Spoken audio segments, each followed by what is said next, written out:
როგორია კრიმინოგენური ვითარება საქართველოში და ქვეყნის რეგიონებში. თელოში ადგილობრივი იურისტები აცხადებენ, რომ ქურდობის ფაქტები განსაკუთრებით გაზრდილია. ოპოზიცია კრიმინოგენური ვითარების გაუარესებაზე მიანიშნებს და შექმნილ მდგომარეობას ოლიგარქიულ რეჟიმს უკავშირებს.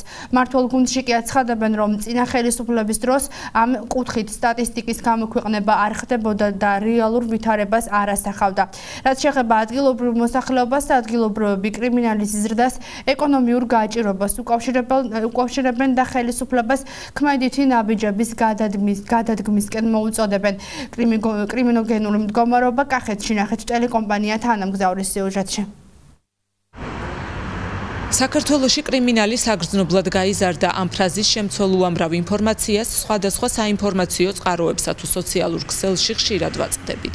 და მაინც რა შეიძლება იყოს კრიმინოგენური ვითარების გაუარესების გამომწვევი მიზეზი, თელავის ადგილობრივი მოსახლეობა არც თუ ისე ბევრი ფიქრის შემდეგ ქვეყანაში შექმნილ ეკონომიკურ მდგომარეობას ასახელებს. გამოკითხულ რესპონდენტთა უმრავლესობა დანაშაულის მატებას უმუშევრობასთან და მასობრივ გაჭირვებასთან აკავშირებს. იმათა ძალიან. ეს გამოიწვია უმუშევრობა, გაჭირვება, უხონლობა. რა იძულებული რომ აიბარო. ტელევიზიიდან ძირითადად ჩემს ირგვლივ ნამდვილად არაფერი არ მსმენია. თბილისში მესმის რომ დააყაჩაღეს, მაგალითად ჩემი მეგობარი 2 წლის განმავლობაში 2 ჯერ გაძარცვეს. მესმის რომ მანქანებს ტეხავენ და იპარავენ. რა ვიცი, ბევრი რამ, ეს ალბათ ყოველთვის ხდებოდა და ყოველთვის მოხდება.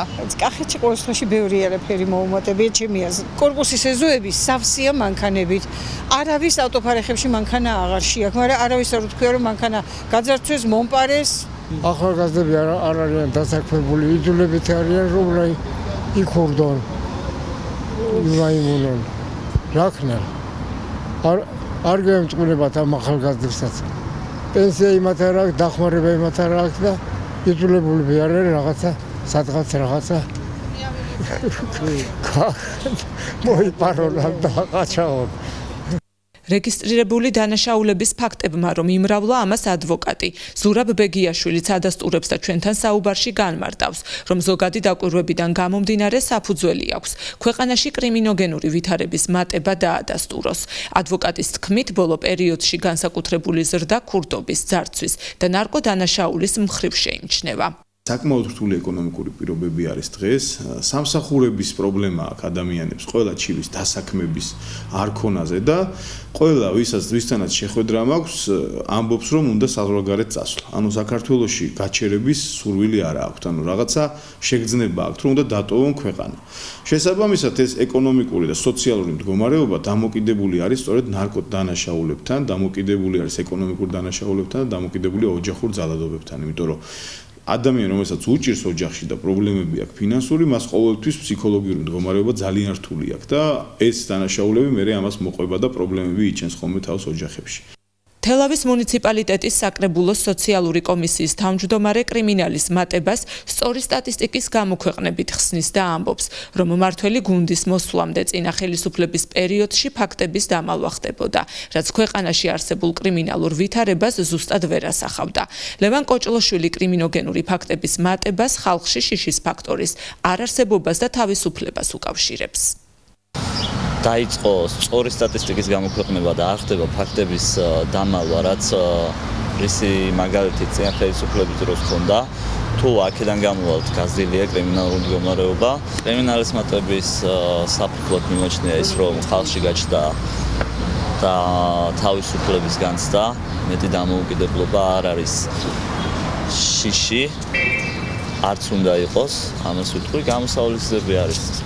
ის მეთოდები, რომელი მეთოდებითაც დღეს საგამოძიებო უწყებები მუშაობენ ერთადერთი, არანაირი სხვა გამოსავალი არ არსებობს.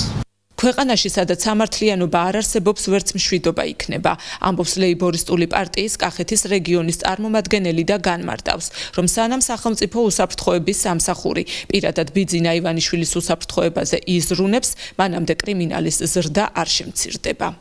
როდესაც ქვეყანაში სახელმწიფო ინსტიტუტები უგულვებელ ყოფილია საერთოდ და არანაირ ყურადღებას არ გრძნობს სახელმწიფოს მხრიდან, რა თქმა უნდა კრიმინალი იმატებს. ყველაზე დამახასიათებელი ახლა ოლიგარქიულ რეჟიმს რო გადავხედოთ 90-იანი წლების რუსეთში აი ამ ადამიანებმა აი ამ რეალობაში იშოვეს ფული, ანუ მღრიე წყალში თევზი კარგად იჭირება, ასე ვთქვათ და ნუ აწყობს ხელისუფლებას და აწყობს ბიძინა ივანიშვილის ნაირი მენტალიტეტის ადამიანებს ასეთი სიტუაცია ქვეყანაში, იმიტომ რომ როდესაც არის განუკითხაობა, მათთვის უკვე აღარავის აღარ სცალია.